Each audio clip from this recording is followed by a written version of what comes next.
கூடுதலாக இந்த சட்டத்தில் ஓலா, உபர், ரேப்பிடோ, இந்த மாதிரி அமேசான், இந்த மாதிரியான நிறுவனங்களில் பணி செய்யக்கூடிய தொழிலாளர்களுக்கும் நாங்கள் பாதுகாப்பு ஏற்பாடு பலப்படுத்திட்டோம் அப்படின்னு பொய்யா சொல்லியிருக்காங்க.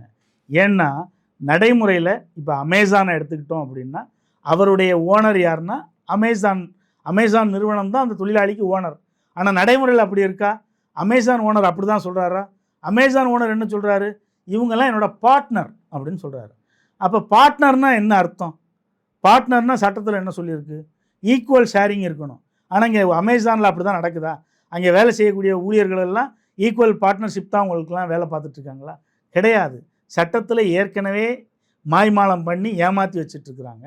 இப்போ இவங்க சொல்கிறது என்ன சொல்லியிருக்காங்கன்னா, இந்த மாதிரி இவங்களெல்லாம் கிகர் ஒர்க்கர்ஸ் அப்படின்னு சொல்கிறாங்க. இந்த டெலிவரி பாய்ஸாக இருக்கட்டும், இல்லை இந்த ஓலா மாதிரியான வாடகைக்கு ஓட்டக்கூடிய ஓட்டுநர்களாக இருக்கட்டும், இவங்களெல்லாம் கிகர் ஒர்க்கர்ஸ்ன்னு சொல்கிறாங்க. இவங்களுக்கு சமூக பாதுகாப்பு நிதி இந்த சட்டத்தில் ஏற்படுத்தப்படும் சொல்லியிருக்காங்க.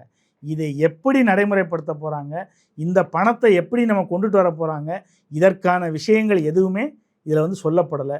இன்னும் கூடுதலாக ஒரு விஷயம், இந்த சட்டம் நடைமுறையில் இருக்கக்கூடிய அரசு ஊழியர்களுக்கு பொருந்தாது அப்படின்னு சொல்லியிருக்காங்க.